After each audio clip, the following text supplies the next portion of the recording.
دیگر یہاں جتنے بھی میرے سرکار کے غلام جلوہ فراز ہیں، آج کی اس ببرکت محفل کے بانیان جناب محترم حضرت العلامہ والکلام جناب محترم حضرت علامہ مولانا شہزاد احمد سلطانی صاحب ادام اللہ تعالی امام مسجد حاضہ، اور ذی قدر ذی احتشام لائق ہی سب تعظیم و تکریم ممتاز شخصیت، اللہ کے رسول میں اللہ کے رسول کے عشق میں ڈوبی ہوئی شخصیت جو زمانے میں واقعتاً ہی ممتاز ہیں، جناب ماسٹر ممتاز جوش صاحب، اور دیگر یہاں جتنے بھی انتظامیہ کمیٹی یہاں جلوہ فراز ہے، اہل محلہ، میں سب کے ناموں سے آشنا نہیں ہوں، لیکن اتنا یقین رکھیے کہ جن کی ببرکت محفل میں آپ آئے بیٹھے ہیں وہ لجپال ہمارے ناموں سے بھی واقف ہیں، ہمارے کاموں سے بھی واقف ہیں، اور آگے چلیے ہمارے خاندانوں سے بھی واقف ہیں۔ سب کو میری طرف سے السلام علیکم ورحمۃ اللہ تعالی وبرکاتہ۔ احباب گرامی، آج کی یہ تقریب سعید محفل میلاد مصطفیٰ صلی اللہ تعالیٰ علیہ وسلم کے نام سے انعقاد پذیر ہے، اور اس کی وساطت سے میں بلا تمہید و بلا تاخیر میں آگے بڑھنے کی کوشش کروں گا تاکہ آپ کا وقت بھی بچ جائے اور آپ کو مواد بھی مل سکے۔ تو آج کی اس محفل کی وساطت سے آپ کے سامنے میں آج جس موضوع پر ڈسکس کروں گا، آپ کی گوش گزار کروں گا، وہ ہے عقائد صحابہ۔ صحابہ کے عقیدے کیا تھے، صحابہ کے معمولات کیا تھے، اور صحابہ کے اعمال کیا تھے۔ اگر میں ان 3-4 چیزوں تک نہ پہنچ سکا، کم از کم میں عقیدہ ضرور ڈسکس کروں گا کہ یارو کیا وجہ ہے کہ اللہ نے قرآن اتارا اور اس کے اندر فرمایا کہ لوگوں ایمان ایسے لے کے آؤ جیسے میرے نبی کے صحابہ لے کے آئے ہیں، جیسے میرے بڑی غور کے ساتھ جیسے میرے نبی کے صحابہ ایمان لے کے آئے۔ کیا سمجھتے ہو کہ یہ آیت صرف 1400 سال 1450 سال بعد میں آنے والوں کے لیے تھی؟ نہیں، یہ آیت اس وقت جو صحابہ کے ساتھ اور بھی ایمان لانے والے تھے ان کے لیے بھی درس تھا کہ تم نے ایمان لانا ہے تو کیسا ابو بکر جیسا ایمان لے کے آنا ہے۔ کیا کچھ سبحان اللہ ذرا، کہ مجھے پتا ہے میں اپنے اس علاقے سے واقف ہوں کہ آپ ہم چشمی پر زبے اور انشاءاللہ اس طرف بھی آئیں گے، لیکن طلب میں بھی میں کوشش کروں گا کیونکہ ہماری جو تربیت ہے وہ یہی ہے آستانہ عالیہ سے کہ جب بھی منبر رسول کو تم نے پکڑنا ہے، اس پہ بیٹھ کے واضح و نصیحت کرنی ہے تو سب سے پہلے اللہ کا قرآن پڑھنا ہے، پھر نبی کا فرمان پڑھنا ہے۔ ہم نے اسے باہر جانا ہی نہیں ہے اور جانا بھی نہیں چاہیے، چونکہ اللہ کا قرآن تھوڑا ہے میرے محبوب نبی کی ذات کو بیان کرنے کے لیے، ان کی شان کو بیان کرنے کے لیے۔ تو میں عرض کر رہا تھا کہ کیا وجہ ہے کہ صحابہ ایمان لے کے آئے، لیکن پھر بھی کہا گیا کہ ایسا ایمان لے کے آؤ جیسے نبی کے صحابہ ایمان لے کے آئے، کیونکہ اس دور میں بھی نمازیں ایک ہی صف میں کھڑے ہو کے پڑھنے والے، ان کی زبانوں پہ کچھ تھا، دل میں کچھ تھا، ایسا ہی ہے، ان کی زبانوں پہ کچھ تھا، باہر جا کے وہ ٹھٹا مذاق بڑھاتے تھے کہ یار دیکھو ہم نے محمد عربی کو استغفر اللہ معاذ اللہ ثم معاذ اللہ ہم نے توبہ پہ لگایا ہوا ہے، ہم دل سے کچھ ہیں، زبان سے کچھ ہیں، ہم زبان سے کہتے ہیں ایمان لے کے آئے ہیں، لیکن دل کے اندر سے انکار کر رہے ہیں، ہم ایمان والے نہیں ہیں۔ لیکن اللہ کے محبوب نبی خاموش۔ ایک وقت ایسا آیا، اللہ نے فرمایا او پیارے جی یا رب جلیل کیا حکم ہے؟ فرمایا لیمیز اللہ الخبیث من الطیب، فرمایا اب خبیث الگ ہوں گے، طیب الگ ہوں گے۔ کیا کہ سبحان اللہ، فرمایا اب ناپاک الگ ہوں گے، پاک الگ ہوں گے۔ میرے نبی کھڑے ہوئے منبر پہ 36 کھڑے کیے میرے نبی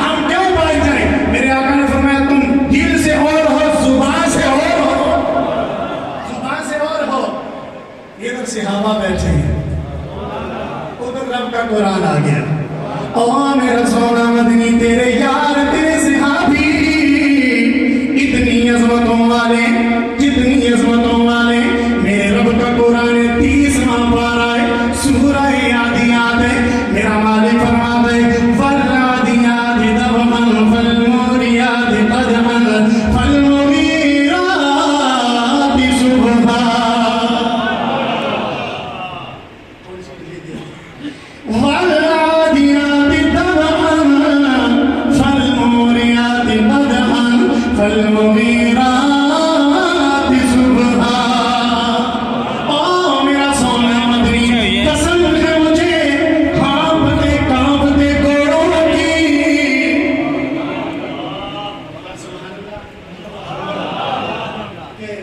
پہاڑی لوگ کی قسم لیکن چونکہ اکثر واسطہ ہمارا پنجاب کی طرف پڑتا رہتا ہے تو پنجاب میں یار اگر ایسی باتیں کی جائے لفظ بعد میں آتا ہوتا ہے ان کے ہاتھ یہاں ہوتے ہیں وہ داد ہی ایسی دے دیتے پھر نمتوں کی برمار ہو جاتی ہے لیکن ہماری تھوڑی سی کمزوری ہے جب تک آپ بولیں گے نہیں ہم آگے مشکل سے چلیں گے لہٰذا گج کے کہیے سبحان اللہ سبحان اللہ کا معنی ہوتا ہے اللہ پاک ہے پاک کہیں گے یا نہیں کہیں گے وہ پاک رہے گا ہے پاک رہے گا لیکن اپنے من بدن زخم بدن کو پاک کرنے کے لیے گج کی آپ کو سبحان اللہ میرا مالک فرماتے والعادیات ضبحا فالموریات قدحا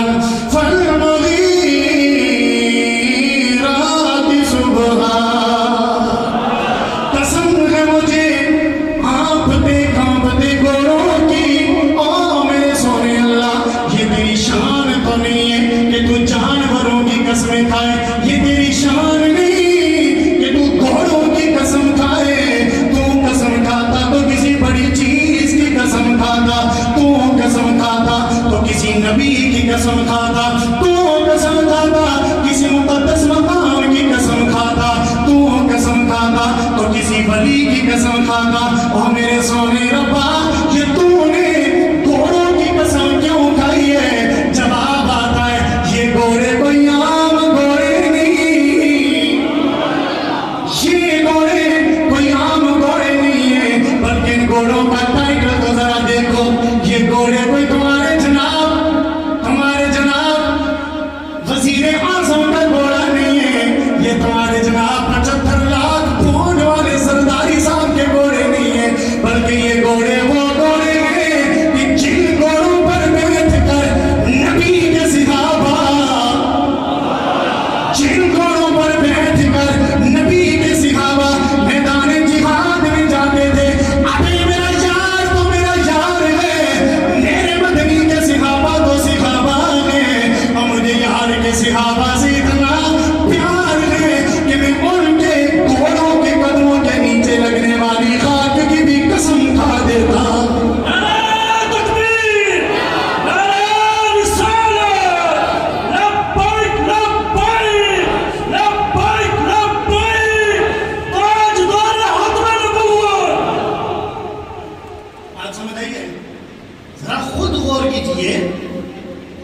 کہ جس نبی کے صحابہ کے گھوڑوں کے قدموں سے لگنے والی خاک کی اتنی عزت اور عظمت ہے کہ میرا رب فرماتا ہے کہ مجھے اس خاک کی قسم تو یارو ذرا خود حساب لگا لو اور جب نبی کے صحابہ کے گھوڑوں کی اتنی عظمت ہے مجھے بتاؤ اس نبی کے صحابہ کی اپنی کتنی بڑی عزت اور شان ہوگی اور صحابی ہے ابو بکر بھی صحابی ہے عمر بھی صحابی ہے ابو سفیان بھی صحابی ہے اور میرا امیر معاویہ بھی صحابی ہے امیر سے ڈسکس نہیں لیکن ان کی عظمت اور شان دیکھیے کہ اللہ کریم نے ان کی عظمت اور شان کو کیسے بیان کیا آج اسی نبی کے صحابہ کے میں ذرا عقیدوں کی طرف چلنے لگا ہوں لیکن آپ ذرا توجہ کے ساتھ سنیں گے بڑی ہمت کے ساتھ بڑی توجہ کے ساتھ سنیں گے تو یہ باتیں آپ کی سمجھ میں آئیں گی